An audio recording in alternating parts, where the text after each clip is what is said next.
ایمان اور بلال، دو دل دو راستے مگر ایک الجھی ہوئی کہانی۔ جب سے ایمان نے بلال کی دی ہوئی گھڑی اتاری، بلال کے دل میں ایک کانٹا سا چبھ گیا۔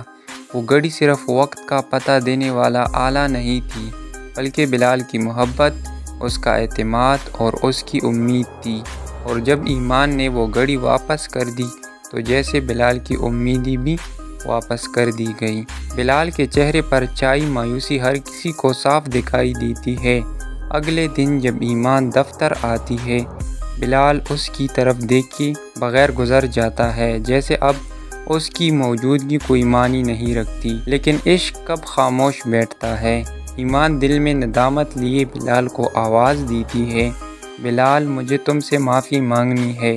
بلال پلٹ کر دیکھتا ہے، اس کی آنکھوں میں دکھ چھپا ہوتا ہے اور وہ کڑوا لہجہ اپناتا ہے، ایمان تم ہر بار کچھ نہ کچھ کرتی ہو اور پھر آ کر معافی مانگ لیتی ہو۔ مجھے تم سے معافی کا کوئی شوق نہیں، میں صرف اتنا چاہتا تھا کہ تم میری بات سمجھو، کیونکہ میں جو بھی کہتا ہوں تمہارے بھلے کے لیے کہتا ہوں۔ ایمان کا لہجہ لرزتا ہے، بلال میں نے واقعی غلطی کی، مجھے معاف کر دو۔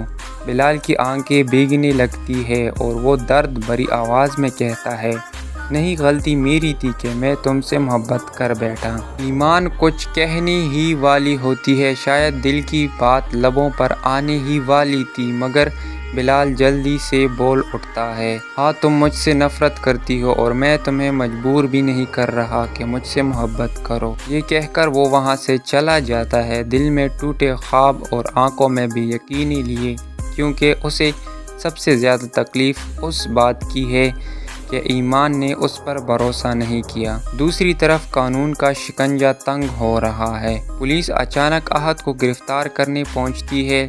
لیلی حیران ہو کر پوچھتی ہے، آخر احد کو کیوں گرفتار کر رہے ہیں؟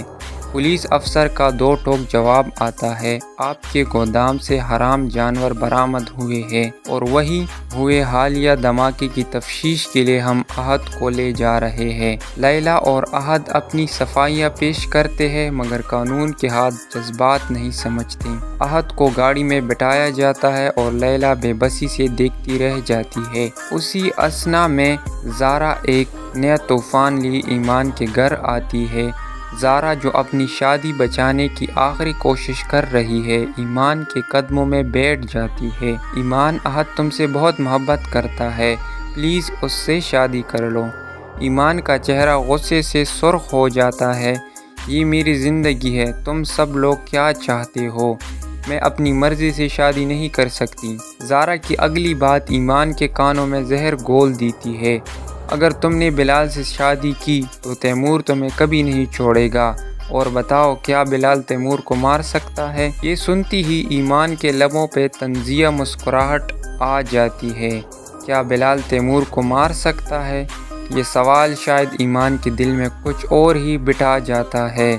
اب وہ صرف غصے میں نہیں، فیصلے کی دہلیز پر کھڑی ہے۔ کیا ایمان بلال کی محبت کو پہچان پائے گی؟ کیا احد کی بے گناہی ثابت ہوگی؟ اور کیا تیمور کا خوف ایمان کو اس کی مرضی کی زندگی جینے سے روک سکے گا؟ سچ، محبت، نفرت اور انتقام سب ایک نقطے پر جا کر ٹکرانے والے ہیں۔